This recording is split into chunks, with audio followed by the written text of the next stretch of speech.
If you're watching this video and are not an absolute zombie, if you're actually human just like me and my video editor behind the camera, you would probably have a host of problems that you're dealing with in your life right now. And that is true of the human condition.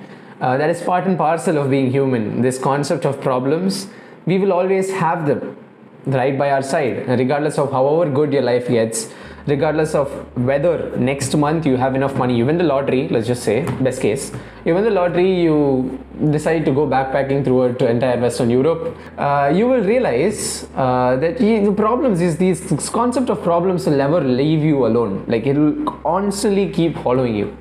And the thing is, even though problems constantly keep following us, there are these certain situations where these problems seem to consume us. Like, these problems seem to be so big that we cannot get ourselves to wake up in the morning, to get out of bed in the morning. And the thing is, when these kinds of situations arise, first of all, it's normal. Like, all human beings will deal with these kinds of situations. If you're a person who has dealt with this kind of situation, know that it's not exclusive just to you. It's like the world is not against you. Like, my man, like, chill. All of us go through that feeling from time to time. I think the secret is, when going through these situations, it's absolutely key that you hold on to 3 specific anchors. Like, these 3 things that I'm going to mention in this video are things that you should never sacrifice on, regardless of whether you're chasing success, regardless of whether it is due to your neglecting them, due to not having the feeling to get out of bed. You should never neglect these 3 anchors. And these 3 anchors that you should constantly keep holding on to is your diet, your physical movement, and your sleep. Let's start with diet, the first one.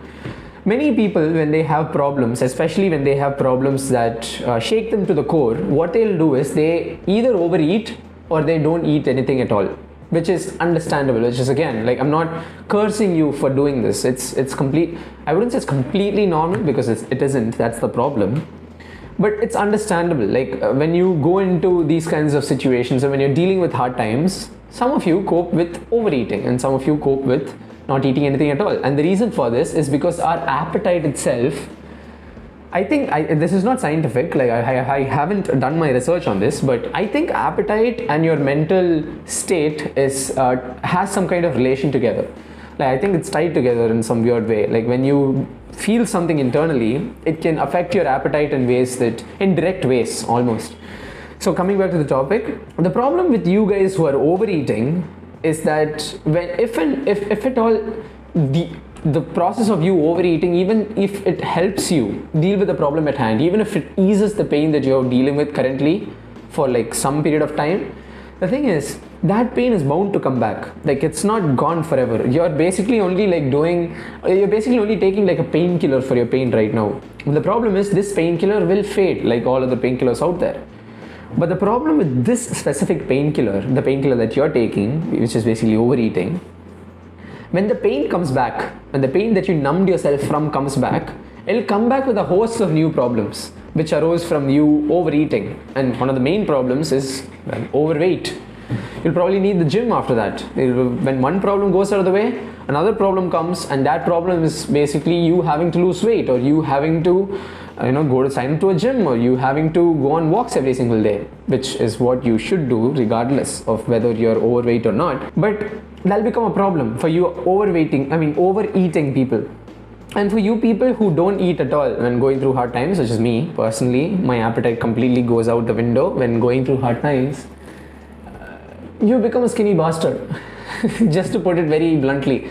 And the problem with me is, there are times when I've been bulking in the gym, so I'll set myself a goal for like about 2 or 3 months where I'll be bulking strenuously. I'll be trying to gain like 5, 6, 7 kilos. And the problem with my body is, regardless of how much ever I eat, like, I'll eat the most fat-filled, saturated, unsaturated, I don't know what that BS is, but what is different kinds of fats, a lot of oil-filled fried food. And the problem with my body is, my body won't like take any of it. Like, regardless of me eating all of that, if I check my weight after like 1 or 2 months, the weight would have been reduced. So it's pretty hard for me. And the problem when I'm dealing with hard times, and my problem with me neglecting diet is, I'll work hard for 3 or 4 months just to gain 3 or 4 kilos. And one very bad week will happen, and I'll not just be at the start, like I'll not just be at the starting line, like I won't just lose 4 kilos, but I'll lose additional 2 or 3 kilos along with it. So I'll be worse off starting out. And one day I just got mega pissed because of this, because it was almost like 3 months of my work going out the window. So I was like, fine, no more of this. Like, regardless of whatever I'm feeling, my morning breakfast will still be the same. Like, I'm only eating 3 times a day. Those 3 times I will stuff food in if that's what it takes. And trust me, that sounds horrific, but you need energy when you're going through stuff like that, man. Like, especially for you guys who are like me, who neglect eating completely when going through hard times, brother, you will run out of energy naturally, man. When you're going through hard times, your brain will keep using energy in the background without you even being conscious of it. And the problem with you not eating at all, like, surprise, surprise, you won't have energy. And when you don't have energy, you'll start shutting down even more. Remember when you were struggling to get out of bed? The bed will change from your house bed to a hospital bed if you don't eat properly. So if you guys are like me, please, just for the love of God, your diet, do not neglect it when going through hard times, regardless of however horrible your situation is. And I understand life can be very tough sometimes, but you not eating or you eating way too much isn't doing you any good. So make sure you double down on your diet, the first anchor. And coming to the second anchor, it's actually a physical movement.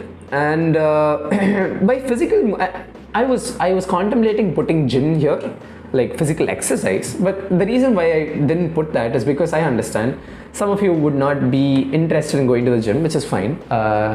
I don't understand you guys personally because it feels so incredible, but it's fine. I'll give you guys the benefit of the doubt. When you're going through a hard time, it's absolutely pivotal that you at least spend 30 minutes every single day outdoors. Like, if you guys are anything like me, like I know some of you guys watching this are making money online enthusiasts who want to stay in your house and make money online and whatnot. That does not give you an excuse to just stay inside, like indoors 24/7. Like, you still need sunlight. Trust me, you are a human being. If you're a human being, like I mentioned at the start of the video, if you're not an absolute zombie, like some of my gaming friends are, but if you're a friend, I mean, if you're an actual human being, you need sunlight, which means, like, ideally when you wake up in the morning, try and, like, for 30 minutes just walk outside. Just go and put yourself in a park or just walk around, look at the birds, look at the nature around you, look at the surroundings. Just walk around, just stroll around for 30 minutes. Trust me, you guys will not believe me when I say 30 minutes of walking every single day has the ability to completely reset your mind. And especially when you're going through hard time, especially when your mind is clogged with either brain rot through social media, or when your brain is clogged with negative emotions, just a 30-minute simple walk outdoors will reset your mind. If you can afford a gym, please, by all means, get yourself a gym membership. It'll be the best thing that you do, not just for your current self, but your future self as well. But I understand some of you guys are just not into it, which is fine. At least just make sure you spend 30 minutes walking outdoors. If you guys are still, like, too lazy to follow this, or maybe you're one of those destined people to stay upset. But my point is, at least just like allocate 30 minutes of your day to just walk outside or just have some kind of outdoor activity where you're coming face to face with the sun. And all those people who tell you you're gonna get skin cancer, will tell you, honestly, get fucked. Like, 30 minutes in the sun will not do anything for you.